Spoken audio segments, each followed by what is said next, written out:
Welcome to Attican Plays Railway Empire. All right, hi, welcome. This is Attican. Welcome to part 2 of our playthrough of the Dominion Day scenario that came to us as part of the Great Lakes DLC. And in part 1, we got off to a good start, but we're really struggling to grow Saguenay because, as we covered in part 1, it has a business up there that makes winter clothing that's really given us some trouble because there's no way for us to supply cloth. So it's very hard to keep it over 60% demand satisfaction and keep it growing. What we've decided is we must have beer in order to do that. Now, what we're doing here, the only beer we can get is down here in Montreal, in our home city. And we get that through a trading post by supplying logs into Montreal. They get traded for beer. Now, what we're doing now is setting up a way to ship that beer up to Saguenay. And I'm building a bypass here so that the line won't have to go through the Quebec station and potentially cause a lot of traffic jams. And this bypass turned out to be very difficult to build. It was a very tricky one to get it to connect on both ends. You had to get it has to stay away from Quebec at the right distance, but not too far, obviously. We don't want to make it any longer than it needs to be. And making the connections on both ends was very tricky. Welcome anybody who's got a comment on how I could have done it better. That would be great. But at any rate, I struggled with this and really had to work hard to get it to work. I was trying to see, could I go to the inside? That's what I'd like to do. This doesn't work, and we'll have to go back out to the outside here in a moment. Yeah, here we go. Back out to the outside. Now I need to straighten up the mess I just made.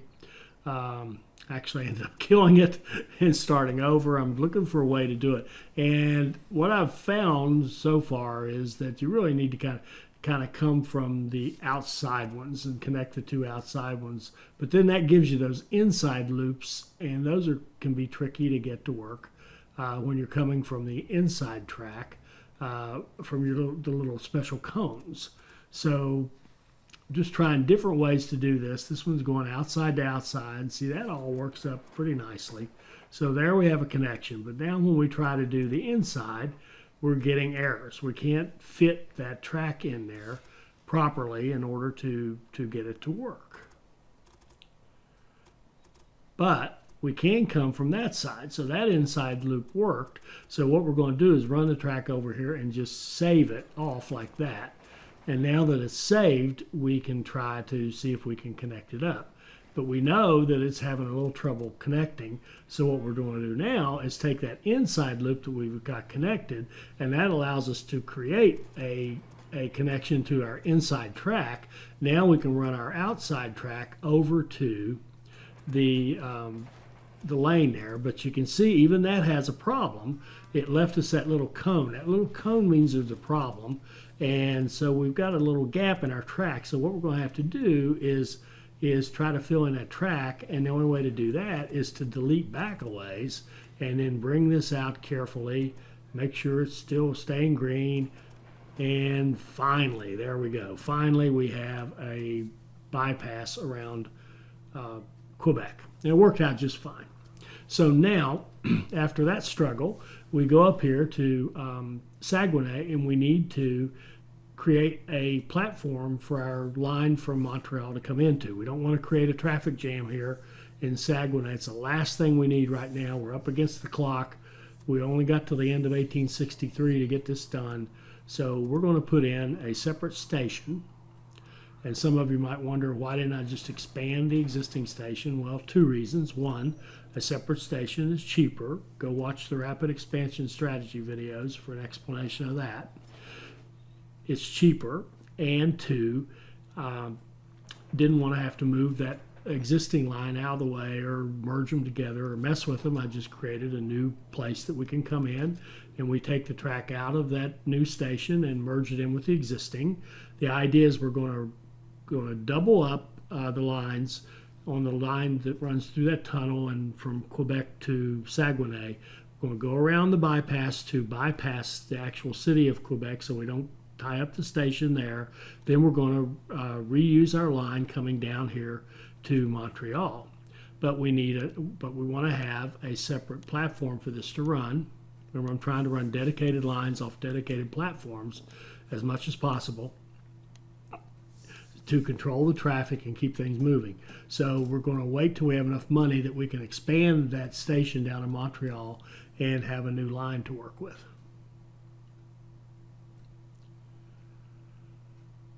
So now we've got enough money and we can go ahead and expand this line.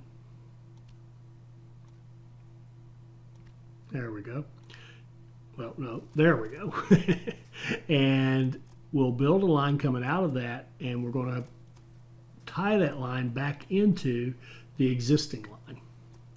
And we're going to have to kind of go old school here and kind of bump it over like so till it connects up with the first line. Then go ahead and go over, cross over to the next line, and then we'll bring an extra line down like so and see how far out there we can get it to connect with the right-hand track. And because of the new functionality, the reason I had to put that little curve in there is really, I think, because of the way they've implemented the new technology. There's a little, almost like a visible force field down there that we can't get into. So now we're building up our line to have our line to run our beer up to Saguenay. Now, there is no beer in Montreal right now. What we need to do next is set up a supply. So we're setting up the line to make sure it's going to work. And it looks like it's going to work. And I'll just say looks like for now. And then we're going to go down here and set up logs running into Montreal so that those can then be traded for the beer. And remember, we have a trading post in Montreal that takes in logs and produces beer. So it's basically trading with wherever, the United States or probably the U.S. It could be Europe through the St. Lawrence Seaway, but at any rate, it's trading and getting beer for us. So now we've got to gather up enough money to be able to build the track and run the logs into Montreal. Remember, all this is just to get us just enough demand satisfaction to get Saguenay over that 60% and get them to grow that last little bit we need. And we've got till the end of 1863 to get this done.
So here I'm setting up a line that I'm requiring it to run full.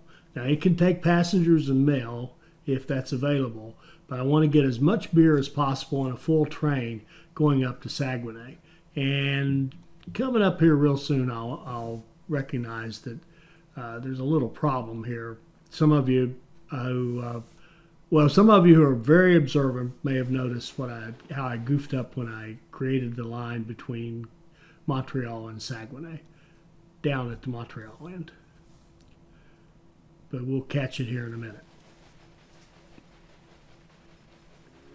And there I can see I remember we expanded the station. We wanted it to be over there in the expansion, and it can't go over there. So that means we've got our line set up incorrectly. If when you see that when you think you set it up and you can't even use the platform you think you've created. So we're looking to see what's going on. And right there, if you notice, we've got two tracks coming in, but they don't cross each other. So in other words, there's no way to get back over to run on the right-hand side. So there, by creating that little crossover right there, and we're actually going to delete the little extra part because we don't need it. And now it is possible to run out of track 3. See there, that created the option. So now we can put this line that's going to hold, we can put this line over on track 3 and have it wait for a full load without stopping all the rest of the traffic, because the other things we have going on are over on the other tracks. So we didn't want those original tracks to be used, of course. That was the whole point of expanding the station and building this little 2 lanes that come off of the main trunk line there.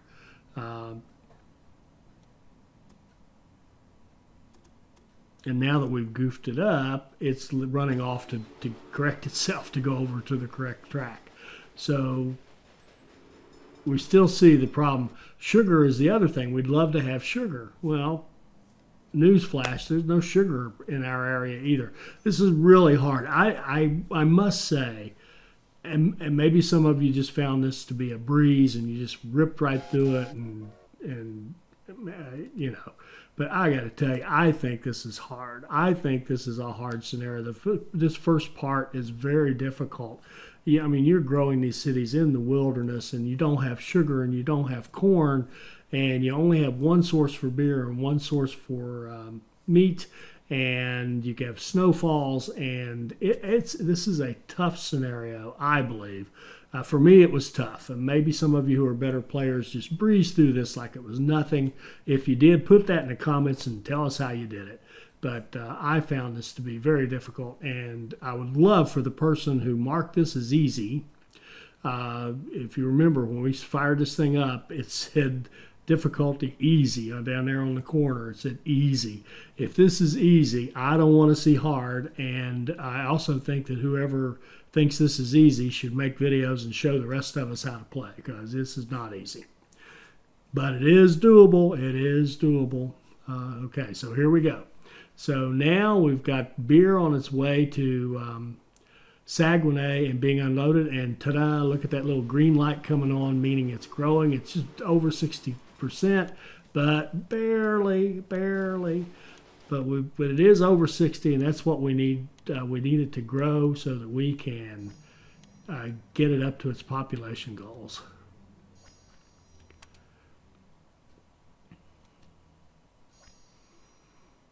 Continuing to do research, and now it's kind of dawning on me, hey, with this kind of a setup, I can actually make some money out of passengers and mail and have express lines. That's one of the beauties of using these warehouses like this. So now we're starting to see some money come in. That's nice. Less refreshing than your progressions are news coming from the rebellious. And our one city, Grand Lac, Victoria, actually finished off first. And the reason it did, I think, was because of 2 things. Oh, there goes our second one. So beautiful. Now we're in great shape. Now we just need a high quarterly profit. Conflict will not be limited to the USA, and instead their troops march into a northern direction.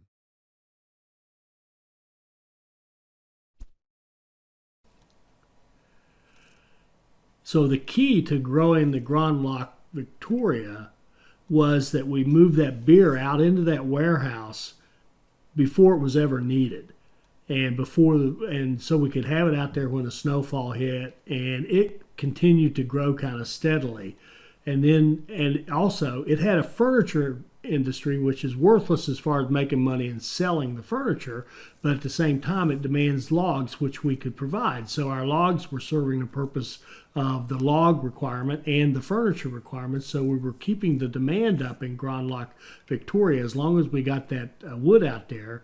So you notice we didn't have to ship beer to Grand Lac, and that was because we kind of got over the hump by having that furniture industry, which we could supply. So one thing to look at here is to come back and replace those industries with, beer breweries or something that were better. But that worked out great, and we got them both done. And so now we need to have an $800,000 quarterly profit. And so what we're actually going to do here is new for me. We're going to, first of all, we're going to run some wheat into Grand Lac. And, we even got it to grow without running direct wheat. But remember, we were probably shipping some of the wheat from our warehouse in near Quebec, because we have the warehouse-to-warehouse thing going on with the freight.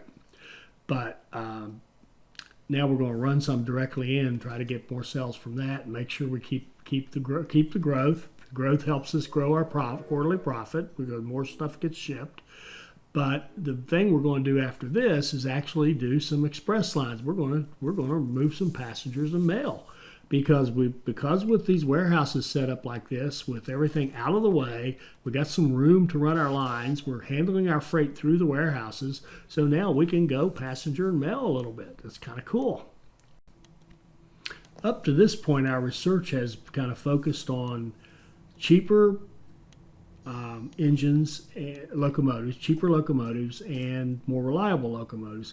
Well, now we're going to go passenger mail to try to get our quarterly profit up, and our research is kind of targeting those things that give you higher profits or more passengers, and higher profits on your mail. So we're going to run the line from Quebec out to Grand Lac, Victoria, and remember, we built this line way back when, one side of it, one track, to get our initial requirement done, but we never really did anything with it because we've been running all the goods directly to the warehouse.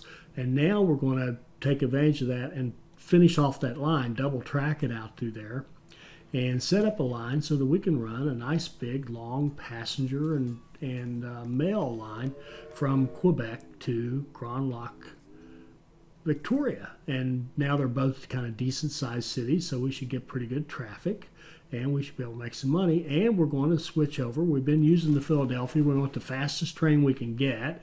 For our research right now, there are better trains we could have had we targeted the trains, but we're going to get the fastest train we can. Ironically enough, it's the best freight train, but we're going to use it for passengers, and we're going to set up a passenger and mail line here between, as I said, Quebec and Grand Lac, Victoria, and run several trains on that. And you can see we're getting some good passenger and mail volume here. That's excellent. So now we've got a nice profitable line going there. And we don't want to stop there. So we've got down here in Montreal, we've got a decent sized city as well. And the one connection we don't actually have in our little setup here, we almost have a 4-city cluster going, but we don't have a direct connection between Montreal and Grand Lac, Victoria. Sorry, a little brain cramp there. So now we're going to set up another station because, again, we don't want to cross lines, and we don't want to mess with changing out all those lines. So we'll just put in a small station here and run a line up, and dedicated line up to that main line there. We're not going to duplicate the track again, because now this is going to be passenger only, so all the trains on it are going to be the fastest we can get, passenger trains. So there shouldn't be any traffic jams, and we're going to run those down, run that line from Montreal and up to Grand Lac, Victoria, and that will give us another good, profitable passenger and mail line.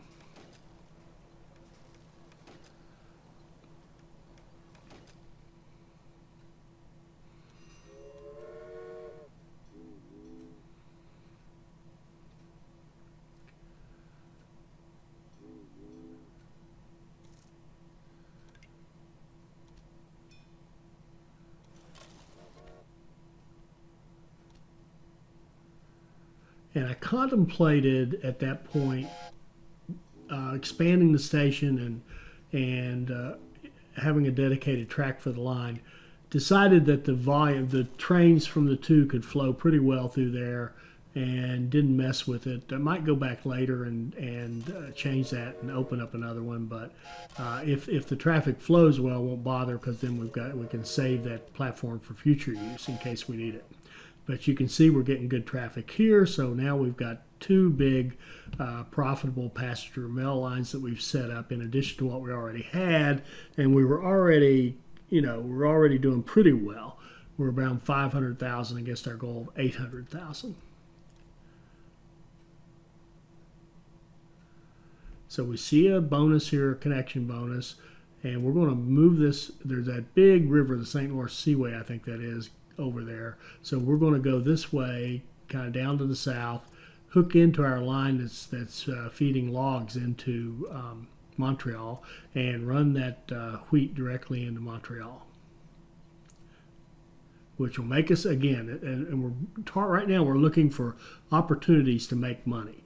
And being able to run freight directly into a city is a way to get paid right off the bat.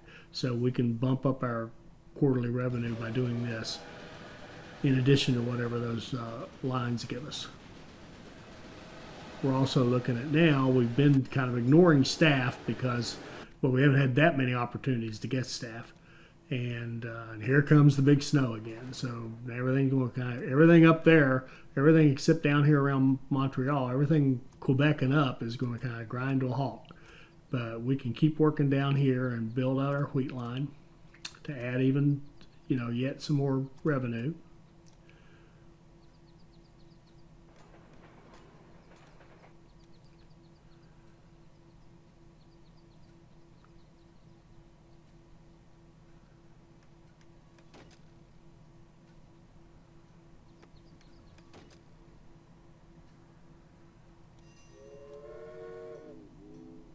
Now we can fire off some trains and send them into Montreal loaded up with wheat and make some money that way and help Montreal grow. Now it snows all the way down to Montreal, so everything's stopping. So we're going to fire off some trains that aren't going to go anywhere for a while.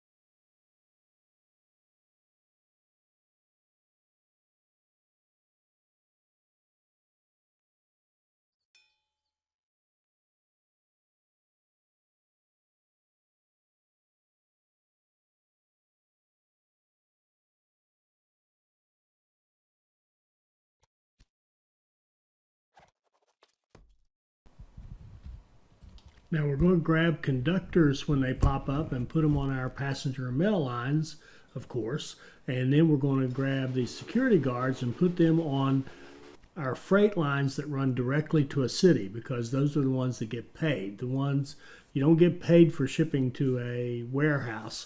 So we want to put those on the ones that are running directly to a city. Now, one thing I need to look into, it's not clear whether or not you get a bonus for that, having a security guard, if the stuff is eventually consumed out of the warehouse. I doubt if you do, but it would be worth a quick look maybe. But at any rate, what we're going to do is, when we get a security guard who would give us a freight bonus, we're going to put them on those lines that are getting paid. So now we can see Saguenay's actually grown up to the point where we could put a second industry in there if we wanted to. Now, of course, after it's too late, after we've already hit our goal, we can put in a brewery. So we're going to put a brewery in Saguenay. It's getting wheat, and now that'll be profitable for us. And that'll give us a beer meat line between Saguenay and Quebec. We've got a beer meat line between Quebec and Montreal as well. And so now we're in pretty good shape. Sit tight and wait for an act of hostility. It would not be the first time the United States have tried to annex this area. In fact, we're more than in good shape. We've hit our goal. During the winter, when the St. Lawrence River is frozen, and the entrance into the port situated there is blocked for backup. And we will tackle our new tasks that we're about to get here. There they go. We'll tackle those in part 3. In addition, to bring troops up the country in case of an emergency. I hope you enjoyed this. I hope it'll help you become a better player, and I hope you'll join us for our next Railway Empire video. Thank you.